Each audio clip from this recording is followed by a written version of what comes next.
Hello, we have a case study for you, and we are hoping you can help us figure out what should happen in this situation. So, our scenario begins in a typical high school in Anytown, USA, where Miss Adams is a student teacher in Mrs. Smith's classroom. On this particular day, Miss Adams has planned a lesson on her own, without any help from her cooperating teacher. The students walk into her room, sit down, and seeing nothing on the board for them to do, they begin to socialize or entertain themselves in various ways.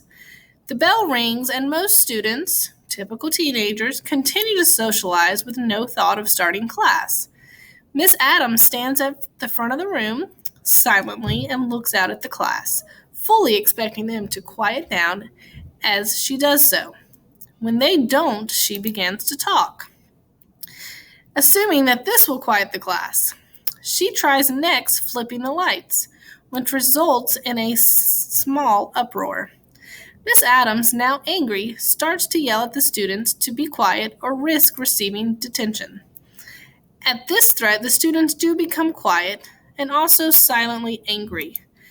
Miss Adams proceeds with the lesson, during which many students, many of whom are still sulking, are completely disengaged. Some attempt to use cell phones, talk, or sleep. Miss Adams mostly disregards the lack of interest until it is too widespread to ignore.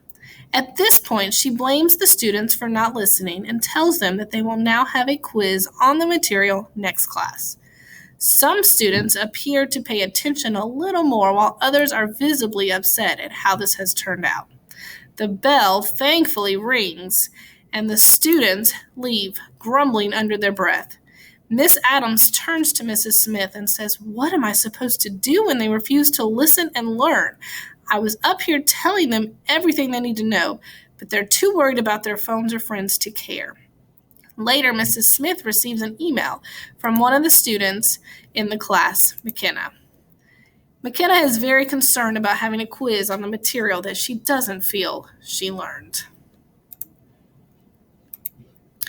So Miss Adams is a college student, and she's completing her student teacher with CP level courses. She has observed her mentor, Mrs. Smith, for many weeks, and they have also worked together with different types of co-teaching models. Miss Adams has now begun to plan her own lessons and teach the classes herself. Despite going over her lesson plans with her mentor teacher, Miss Adams did not follow the processes they had established to gain their students' attention from the start of class. Miss Adams decided to go in a different route, believing that the students would do what she was expecting them to do, since she has been working with them for many weeks at this point. Unfortunately, Miss Adams has been struggling to develop as good of relationships with the students as she sees Mrs. Smith has. She watches Mrs. Smith interact with the students in such a positive manner and has tried to mimic what she sees, but she is having a hard time knowing how to do this when it doesn't seem to come as naturally to her.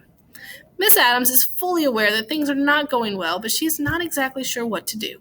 She's hoping that Miss Smith will step in to help, but when that does not happen, she does what she thinks is best to try to gain control. Mrs. Smith is the mentor teacher, and she is busy trying her best to incorporate having a student teacher into her normal teaching routine. Miss Smith is a natural when it comes to engaging students in the material, and it has been hard seeing her students struggle to stay engaged when Miss Adams is teaching. She has found difficulty in teaching Miss Adams how to build relationships with students, despite giving her advice in this area. The day of the incident, Mrs. Smith was in the classroom at her computer checking her email and taking attendance while Miss Adams started the lesson. She saw Miss Adams struggling to get the students quiet, but tried to let her handle the situation on her own. She could tell the students weren't engaged in the lesson, but didn't know a way to stop and help redirect everyone while Miss Adams was teaching.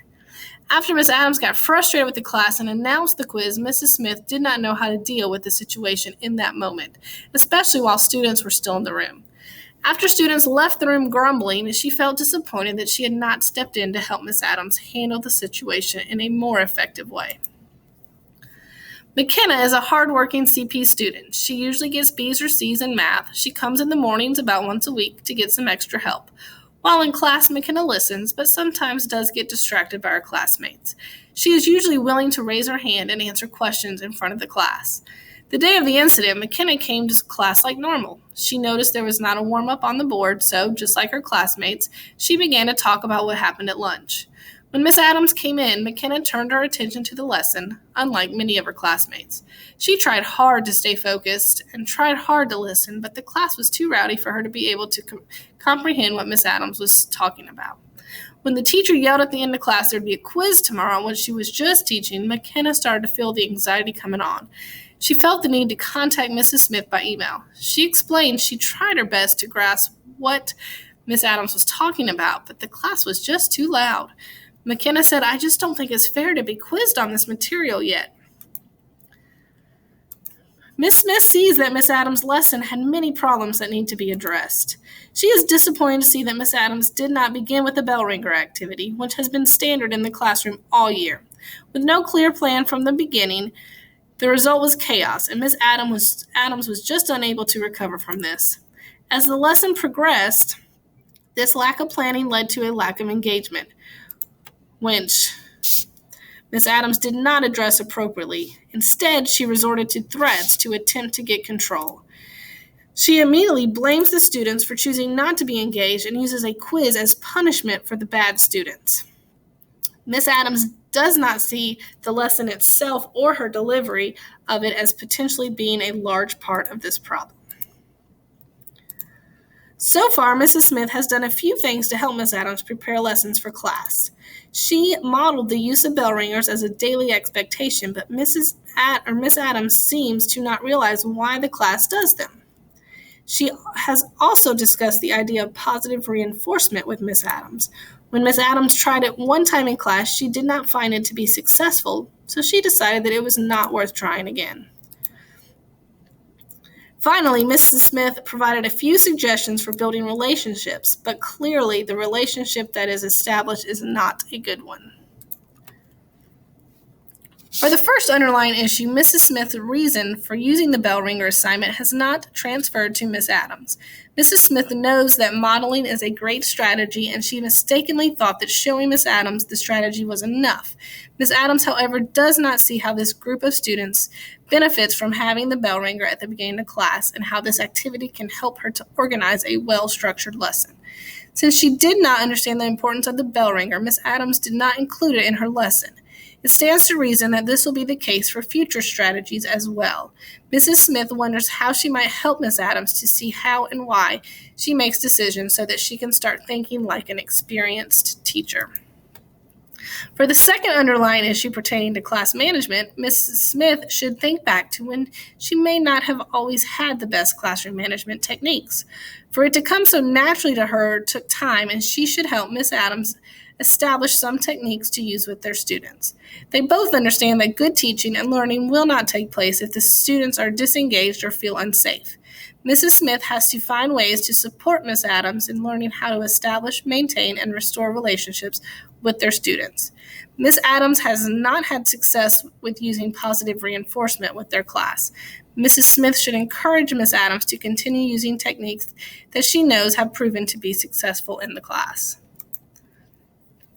For the third underlying issue pertaining to the relationship status of the teacher with the students, Ms. Smith thought that she had given good advice on how to build relationships with students, but the students haven't demonstrated signs of respect towards Ms. Adams. Mrs. Smith should emphasize the importance of building relationships with students so they are more willing to cooperate, engage in Ms. Adams' lesson. She can also discuss ways for Ms. Adams to keep trying when the strategy doesn't work immediately. Overall, Ms. Adams should be more emotionally intelligent with her class to better understand why they're disengaged in an effort to build trust with her students and earn their respect. So our questions to help us solve this case study is, how can Mrs. Smith and Ms. Adams work together to improve student engagement and classroom management? Number 2, how should Mrs. Smith address the issue of the attempted positive reinforcement and subsequent assignment of a quiz as punishment? And number 3, how should Mrs. Smith handle the situation with the student McKenna?